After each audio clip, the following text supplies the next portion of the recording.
Welcome to Monday Morning Coffee, where today we're continuing our series on the fruit of the Spirit, and once again we are talking about joy, the second attribute of the fruit of the Spirit.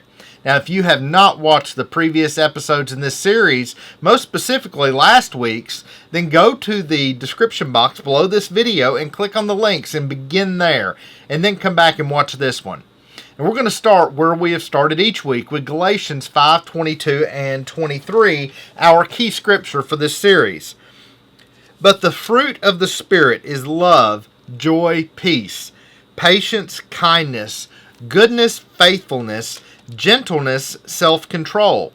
Against such things there is no law. Last week we read a number of New Testament verses that had the Greek word chara in it, which is a word that's most often translated joy. And then we concluded by asking ourselves if we should be seeking out the pleasurable things of this world to fill our joy or increase our joy.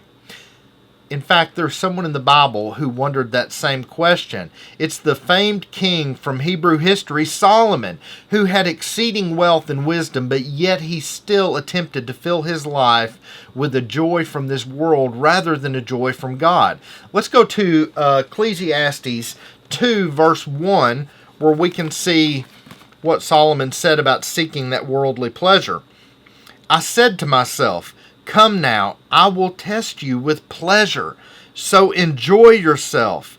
And behold, it too was futility.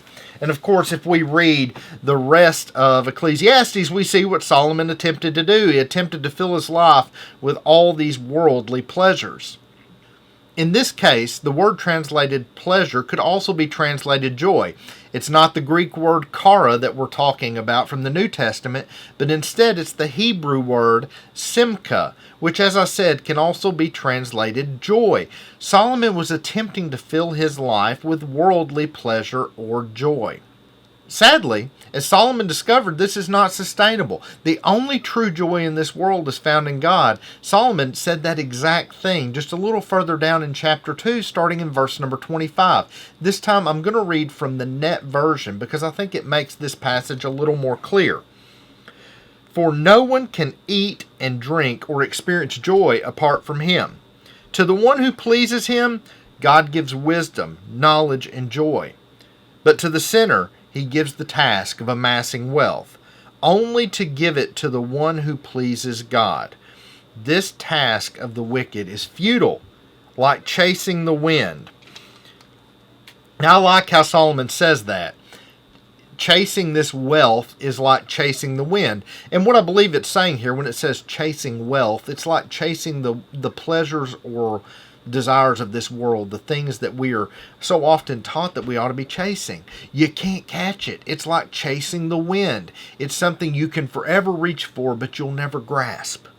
The only true joy in this world comes from the Father. All other attempts to find joy just disappoint you. Now think about a time in your life when perhaps you may have had something that you thought would give you joy, whether it's a new car or a new home, or maybe you've just gotten a new job, or perhaps even just a small gift. Over time, your joy that you found in those items began to fade and fail. The new car began to get older and perhaps it required repairs or didn't have that new car smell anymore. The new home needed maintenance and that took your joy from there. Or maybe the new job, just 2 weeks after you got it, you're dreading going in because it's difficult.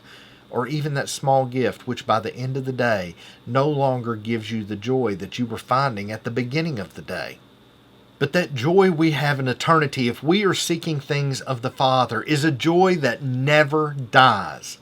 Now, we still have to answer one question. What about this joy during times of trial, experiencing chara during times of trial? We're going to dive into that next week and see if we can answer that question.